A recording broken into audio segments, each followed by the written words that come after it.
apa kabarnya? Bertemu lagi di Habatus Hidupku Bagi Kristus. Hai adik-adik, masih liburan ya? Ibu Yohana berharap adik-adik tetap belajar Habatus supaya kita tidak kehilangan berkat dari firman Tuhan. Hari ini kita akan belajar tentang pemerintah, bagaimana kita menghormati pemerintah. Kita akan membacanya dari Roma yang ke-13 ayat 1 sampai yang ke-7. Tapi sebelum membaca firman Tuhan, mari kita berdoa. Tuhan Yesus, kami ucap syukur karena hari ini kami diberikan kesempatan untuk belajar. Berkati kami supaya kami mengerti, memahami, dan melakukannya dalam hidup kami. Dan hanya di dalam nama Yesus kami percaya berdoa. Haleluya. Amin. Adik-adik, kita akan membaca di ayat 1 dan ayat yang kedua. Ibu Yohana membaca dari TB1. Tiap-tiap orang harus takluk kepada pemerintah yang di atasnya, sebab tidak ada pemerintah yang tidak berasal dari Allah, dan pemerintah-pemerintah yang ada ditetapkan oleh Allah. Sebab itu, barang siapa melawan pemerintah, ia melawan ketetapan Allah, dan siapa yang melakukannya akan mendatangkan hukuman atas dirinya. Adik-adik, hari ini kita belajar tentang menghormati pemerintah. Bagaimana caranya? Saya kan masih kecil, mungkin itu pertanyaan adik-adik ya. Caranya sederhana. Taatilah peraturan yang ada di sekitarmu. Contohnya, pemerintah sekarang menetapkan kalau lampu merah itu berhenti apa jalan? Berhenti. Terus mungkin ada mulai bertanya lagi, lah saya kan nggak pernah nyetir.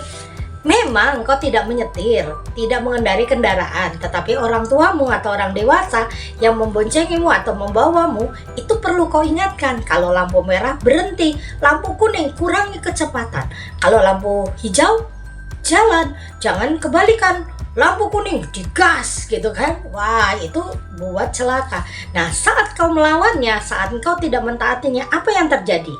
Engkau membuat kesulitan bagi dirimu sendiri. Membuang sampah pun ada tempatnya. Kalau engkau membuang sampah bukan pada tempatnya, apa yang terjadi? Kotor, banjir, tidak indah lagi. Nah, itu yang terjadi. Jadi memang peraturan itu dibuat untuk mengatur kita supaya kita hidup benar, hidup baik, tidak menyusahkan orang kiri kanan.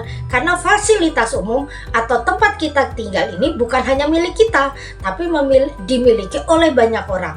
Sehingga kita tidak boleh menyusahkan atau membuat masalah di lingkungan kita.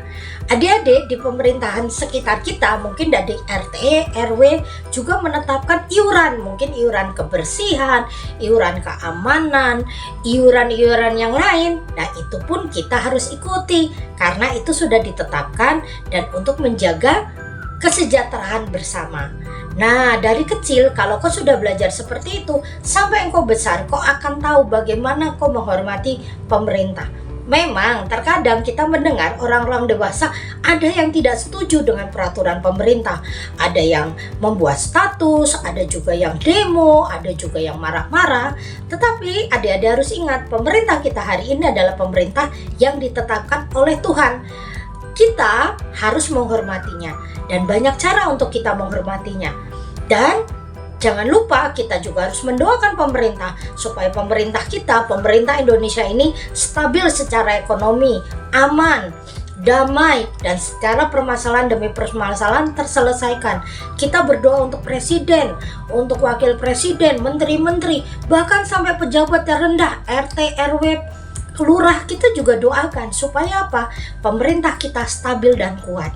Ingat ya adik-adik, jangan hanya egois mau menikmati fasilitas pemerintah saja tetapi tidak mau melakukan kewajiban. Dan harus diingat baik-baik adik-adik, dari engkau kecil kau harus berjuang untuk menghormati pemerintah. Walaupun terkadang peraturan pemerintah itu kadang-kadang menyebalkan ya, nggak enak, saya nggak suka. Tapi suka atau tidak suka, kau harus dan wajib melakukannya. Supaya apa? Supaya engkau tidak menyulitkan dirimu sendiri. Ibu Yohana berharap dari engkau kecil kau belajar menghormati pemerintah. Liburan ini pada pergi kemana? Jangan hanya ke mall. Pergilah ke museum, belajarlah sejarah Indonesia.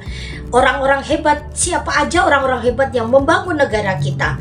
Apa yang terjadi di negara kita? Sehingga kau tahu persis bagaimana sejarah Indonesia. Jangan hanya tahu sejarah luar negeri, tetapi sejarah sendiri engkau lupa. Itulah salah satu kita menghormati pemerintah kita. 5 sila hafal lagu Indonesia, hafal lagu-lagu kebangsaan yang lain. Engkau juga tahu, jangan hanya tahu lagu Korea, lagu-lagu orang-orang luar yang kau hafal, tapi lagu sendiri, lagu kebangsaan kau lupa. Baju-baju adat, rumah adat, semuanya kita kuasai supaya kita tidak hanya pandai dengan budaya orang lain, tapi pandai juga dengan budaya diri sendiri. Itulah salah satu cara kita menghormati pemerintah. Ibu Yohana berharap adik-adik sekarang yang ada sekarang menyaksikan ini cinta tanah air, cinta Indonesia. Merah putih, bendera kita, Garuda Pancasila itu menjadi identitas kita. Mari kita berdoa. Tuhan Yesus, kami ucap syukur hari ini kami diajarkan untuk menghormati pemerintah. Ajari kami untuk melakukannya Tuhan, dan berkati kami supaya kami menjadi berkat di negara ini. Dan hanya di dalam nama Yesus kami percaya berdoa, haleluya, amin. Sampai bertemu lagi di Habatus, hidupku bagi Kristus.